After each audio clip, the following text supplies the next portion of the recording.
Shalom, family. Shalom. This is Brother Malak, and hopefully everyone is doing wonderful today. I've not done a lesson in a while, so I want to do this short lesson. And the reason why I want to do this lesson, family, is because and I hope people don't take this to heart, but I hope in this message that we really understand the seriousness of how we're failing our children.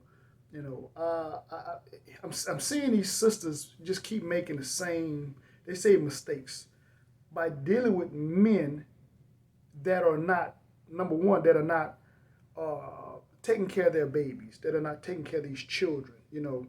And then what happens is, you know, these children, whether they're boys or girls, what happens, the effect of the father not being in a home has such a ripple effect in our communities. Number one, let's deal with the young ladies, dealing with the little girls from that aspect.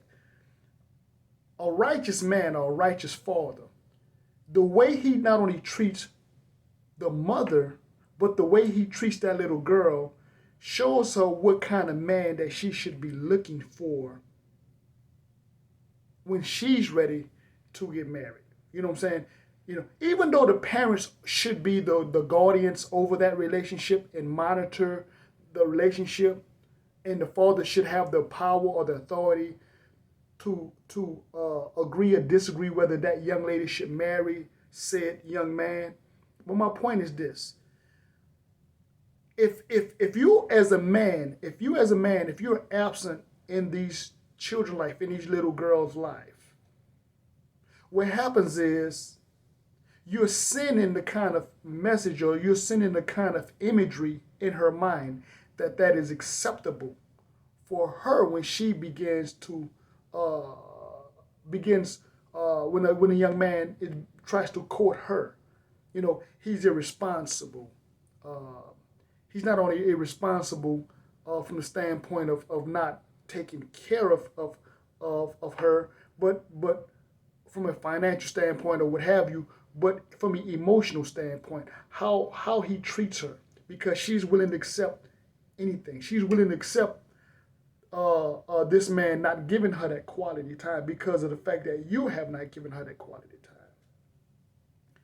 Dealing with boys, when you allow women to raise these little boys, what happens is they lose that male relationship, learning how to do the things that in society, not just in society, but even the biblical principles of how to be a man, providing for his household, leadership, guidance, taking the knowledge that he has and turning it into wisdom, and so on and so forth. Conflict resolution.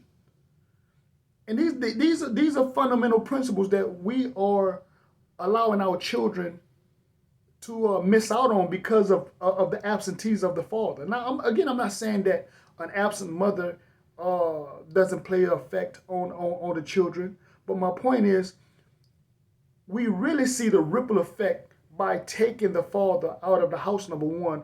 But in many aspects, a lot of these brothers, they are willing, they just are willing to not be a part of these children's lives. But then we'll have the audacity to tell the mother of the child, if another man is involved in a relationship with her, that nigga can't tell my child nothing. But you ain't even raising your own child. But here it is, you ain't gonna tell them white folks that when she's on some kind of government assistance, food stamps, housing, or what have you, you're not gonna tell them white folk that. I mean, our people are simple, man. But anyway, let's get a few scriptures. Let's go to 1 Timothy. Let's go to 1 Timothy. And again, this was been on my mind for a while, and I really, I kind of been avoiding dealing with certain subjects, but again, that's my fault, because if it makes you mad, according to scriptures, be angry, but sin not. You need to deal with your situation. You need to get your shit together. You know what I'm saying? Again, this is not to upset anybody or taking any shots at anybody. this is for us to really take a hard look in the mirror and really look at it and see, do you want to raise your children in that same manner that you was raised in? Or are you going to take the knowledge that you have and do better? Because knowing is like the old cartoon used to say, knowing is half the battle. Now you know better, you should do better. You should make sure your children don't have to endure or go through the same shit that you have been through. So anyway, 1 Timothy chapter 5, verse 8. But if any provide not for his own, and especially for those of his own house, he hath denied the faith and is worse than an infidel. There you go right there. There you go right there. I mean, the audacity of a lot of these men. And really, not that just, and I'm not just going to blame it on the men, but a lot of you sisters are making these poor choices because you're not really paying attention. These guys give you these red flags. You have the red flags. You see how you have treated other women prior to you getting involved with him. You know what I'm saying? You see these different signs. You see how he treats maybe a sister or other relatives. There may be some signs how he have treated you, things have done with you in a relationship. You know, see, what's sad about this is, you know, our women in the older days, in what they call the biblical times, you know, they had a covering in their father. Their father made sure that those Negroes that was coming to try to deal with their daughter, they understood that they was going to have a problem. You just wasn't going to sleep with my daughter. I had to examine you as a man.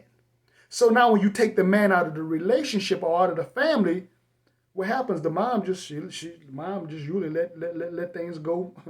You know, shit. I mean, she gonna do what she want to do. No, it don't work like that. So what you're doing is you're setting the same precedent that you did. You're setting that for your daughters. Most of us, I want you to think about this, is most of us can probably go back to our grandparents and see that our grandparents, they didn't have multiple baby daddies or multiple baby mamas. Now, there's a righteous way to do it for the men, but we're not even going to talk about that right now. But my point is, most of our grandparents didn't have that.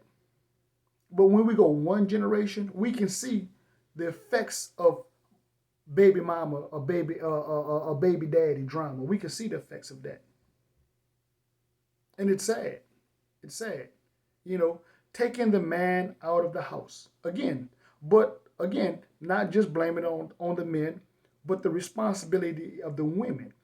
You know, I used to tell sisters this and they should get offended. Well, those that haven't matured, you know, they got offended when I say, if you will close your mouth, your probably legs will be closed too. See, the value of her virginity. See, when a man knew that he couldn't get to her, you know, with his smooth conversation. Number one. Number two, when she had a covering, when she have a covering, you know, whether it's an elder or her father or somebody of that nature. So you had to meet the man of the house, and he had to examine and make sure you was right for his daughter or for his niece or for his granddaughter or what have you. They put an end to that crap. Not to mention that our women didn't just walk around here just looking for the next penis. Because many of these sisters, they don't really want to deal with their own issues. It's always pointing the finger at the man, but when are you going to realize, hey, shit, I mean, I'm on my second or third child. When do you really sit down and look at yourself and do some self-examining? And stop looking and say, well, you know what, I thought, no, baby, again, these men are showing you. They're showing you. And if you can get the cow, you can get the milk from the cow without paying for it, anybody's gonna get that milk. Anybody's gonna get that milk. But anyway, like I said, I don't want to digress too far, but we have to make sure that we don't, the things that we've been through, we want to make sure that we protect these babies. We got to make sure that we protect these babies, because at the end of the day, this is about breaking generational curses. We want to make sure the children are being raised with that with that law, with those premises, with those guidelines, with those rules, with those regulations, so that we won't have a nation of young men and young women going through the same thing. That's why taking this knowledge and turning it into wisdom is very important. You know, tell you what, let's get another script right fast. Let's go to Proverbs 22. Proverbs 22, and I'm just gonna get this one verse. Verse 6. Train up a child in the way he should go, and when he is old, he will not depart from it. Again, most of the things that we're learning things that were contrary to the word of the Most High. Number one, we're learning things of the world. So it's our job, knowing that we have been misled, knowing that we have been deceived, it's our job to make sure that our babies don't fall in that same category. We supposed to be trying to protect these babies and breaking generational curses. You know, but again, we have to take responsibility. Again, like I said, I'm not just blaming it on the women. I'm not just blaming it on the men. We as a people. And again, for you men, if you seeing these loose women, why are you even laying down with these loose women? For what reason?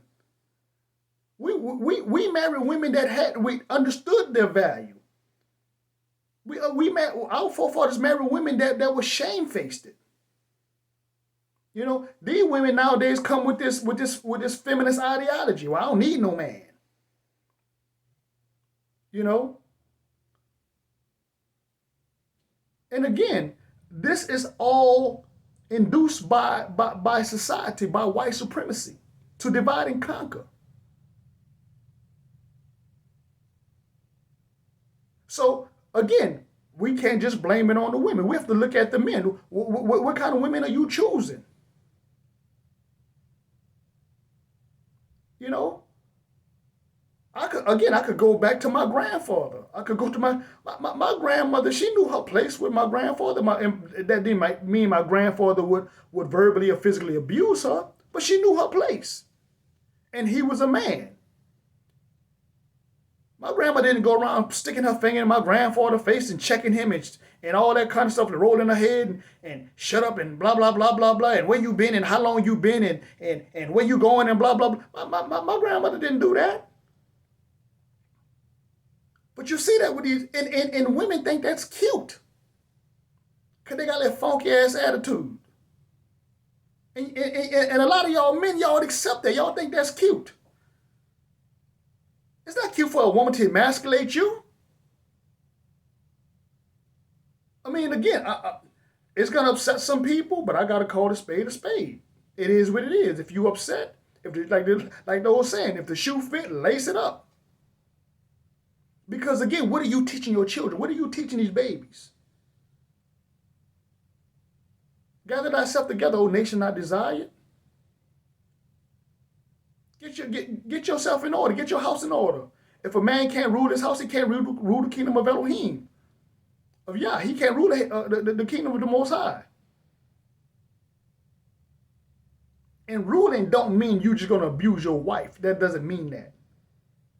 That means leading her the right way, according to Torah, according to the Bible.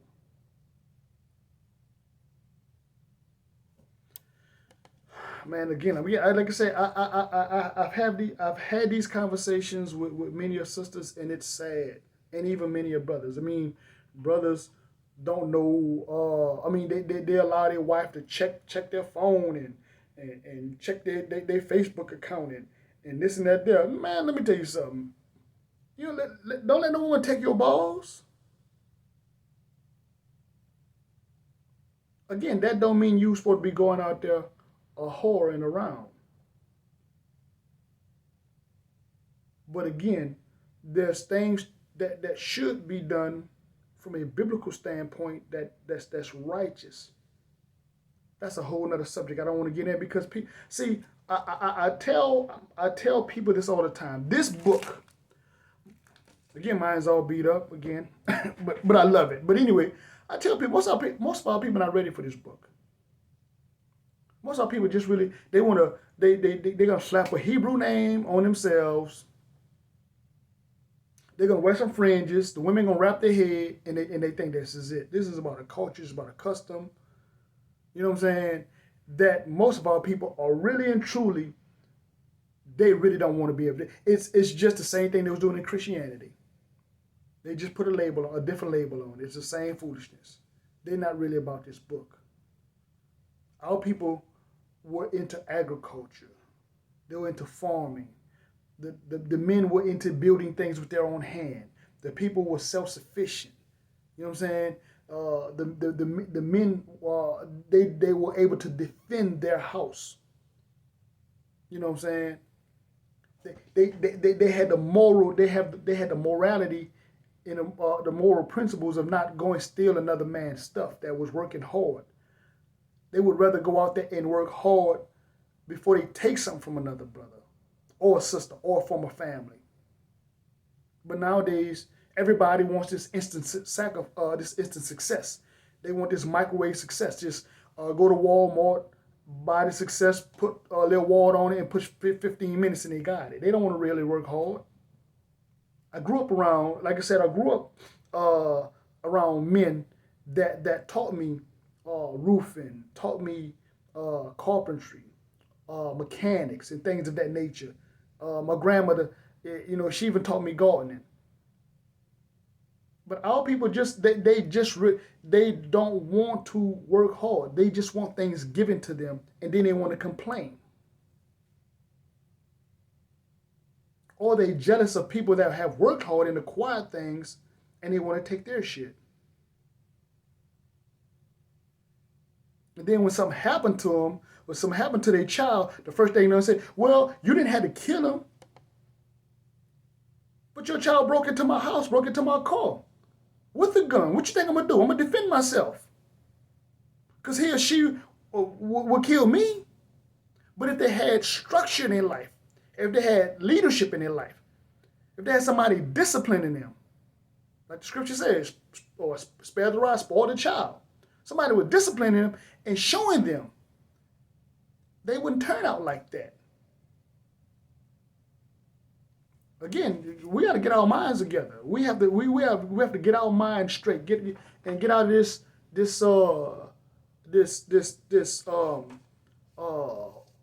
weak mindset. I mean, I saw something not long ago about these children. They were playing football, like Little League football, and at the end of the season, they gave everybody trophies. You ain't teaching these children nothing. You know? Instead of saying, look, man, we didn't win it this year, but we're going to work harder next year. So they can desire to work harder, to earn something, instead of just showing up. Because again, that's the way a lot of these younger folk are. They just want to just show up and get a check. They really don't want to work hard.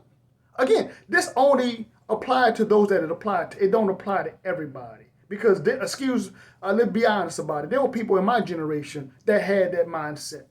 So this is where a lot of them picked it up from. This is why a lot of the generation nowadays, they picked it up from. They picked it up from my generation and so on and so forth. It ain't just came. So let me be clear on that, because I don't want people to think that, I'm saying that my generation was so righteous. I'm saying we have a problem in Israel. This is what it's about. We have a problem in Israel, and we need to correct it because it's affecting these babies. I came from a broken home. And that right there made me want to make sure that my sons had me in their life. I wanted to make sure the system wasn't in my... And again, if I fell victim to it, because the mother, she thought she was going to run things. But again, my sons, I stayed in their life. I didn't let the child support stop me. Many time I got paid, I just barely had enough money to make it to the next week. I mean, I could just do a whole video on how wicked the system was. So I get that aspect of it. But my point is, now that we know this, what are we going to do? Are we going to sit here and just keep blaming the system? Or are we going to come together and kill its foolishness? Again, this is stuff that's been on my mind because, again, we have real issues. We have real shit that we need to deal with as a people. We could read this book all we want, or we could really start addressing, or we could just, we could stick our head in the sand, or we could really start addressing these issues. Again, I'm just putting it out there. I'm just putting it out there. Let me get one more scripture, family. Let's go to Deuteronomy chapter 6, verse 7. And thou shalt teach them diligently unto them. Teach them diligently to talk about the law to thy children, and shall talk of them with them, sittest in thy house, and when thou walkest by the way, and when thou liest down, and when thou raisest up. So again, the law. See, we have to get back to Torah. We have to get back to law. The problem with a lot of times I hear people say, well, that was back in the Bible days. Do you realize if you really would get out of your feelings, these principles hold true today? These principles hold true today. Again, I had a conversation with a sister. I'm gonna share this. And again, if the sister see the video, I'm not taking shots. I love the sister to death, but I'm gonna show you something that nobody can argue with. And hopefully it makes sense. Because again, it's not to devalue the sisters. It's not to devalue the babies. But even in the Bible, back when we was in Egypt, who did they attack? The Pharaoh wanted to get rid of the boys. He said, if it's a little boy, kill him. If it's a little girl, let her live. What you think the system is doing today? It's doing the same thing. It's trying to attack that male seed.